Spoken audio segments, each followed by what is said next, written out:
Now we are joined by our guest, Mr. Vijay Valecha, Chief Investment Officer at Century Financial. Welcome, Mr. Vijay. What about this consumption to increase of coffee in the next years? To what extent will this impact the performance of coffee, Well, we have seen coffee even if prices. it's below the expectations?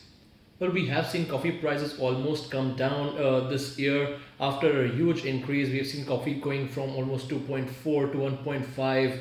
The numbers are much lower than expected. The earlier estimates were that coffee demand will grow by more than 3.3%. However, now the forecasts are that it might grow by 1 or 2%. That definitely will happen the prices right now. So we should see prices of coffee coming down even further. We started the year somewhere around 1.2 and we could see those prices coming back soon. Mr. Vijay, speaking of the Arabica beans, is more expensive than Robusta. So now this change in planting dynamics, would this affect the market as well? How related is this to prices increase?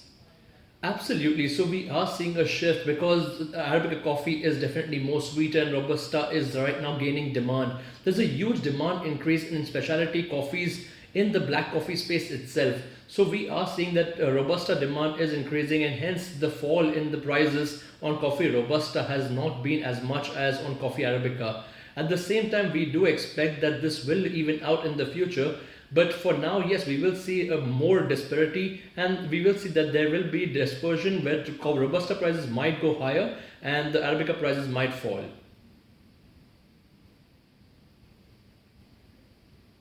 Mr. Vijay, today there is a recommendation to producing countries to consume more locally.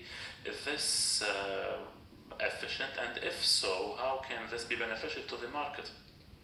Well, producing locally is not going to be an easy task because the conditions required for coffee are not ideally suited everywhere. At the same time, the water requirements are really high. So ideally, a person who actually is bullish on coffee should be also investing in water ETFs. At the same time, we do realize that every country is trying to produce locally, but the same quality and the same consistency will not be met. So we will see Brazil and Vietnam actually still growing in space in the exports, and of course the consumption locally in these countries will also increase, and of course mainly in Asia as well. Mr. Vikai, in major cities around the world, there is the coffee culture before going to work, and as well specialty coffee, and as well the high cost coffee. I don't know if you take a cup of coffee before going to work, for example, just from a special place to take your favorite coffee. And in these major cities, don't you think that, for example, we can speak of prices going up with Absolutely. the recession? Absolutely, we are seeing coffee prices going up. In fact, coffee's become expensive. I take one every day myself, and yes, it is definitely a big added cost nowadays. So yes, I would say that yes, definitely there is a growing demand, but what we are seeing in the current market and the economy is that we are actually seeing layoffs everywhere. And globally, the most important thing for coffee demand is going to be the unemployment. So if unemployment numbers will rise as the inflation is rising, we might see lesser and lesser demand for coffee increase. That is the major factor that has been played in already. That's why the forecast has been reduced from 3.3 to 1%. And that could actually go even lower if we see actually more unemployment in the coming months. Mr. Vijay, without entering in the social sphere or factor, but do you think that, for example, the middle and higher class and the tea consumers, compared to the limited revenue people, this may impact as well the coffee market and tea market as well, with, for example, an increase in the tea market taking from coffee?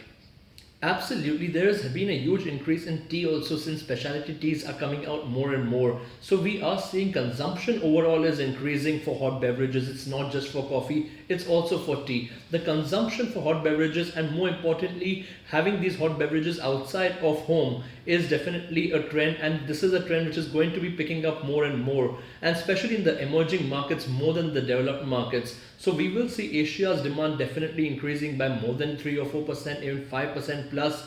And overall, we'll be seeing even South America and Africa actually growing by more than 5% in demand. That is going to be the major areas where we will see demand in not just coffee but also tea.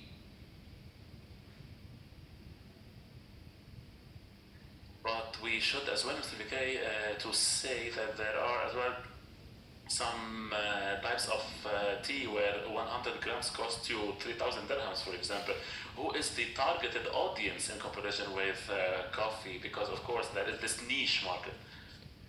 Well, coming to niche markets, it's always difficult to gauge. It's always easier to gauge a broader audience. In a niche market, yes, we can have different things at different price points, but that really will not be the major global demand that is going to be majorly impacted. So, yes, of course, we will see pockets here and there where niche markets will continue to grow in not just in tea as well as in coffee. But yes, this will not be the major demand increase overall for the economy, or I mean, for the entire coffee industry.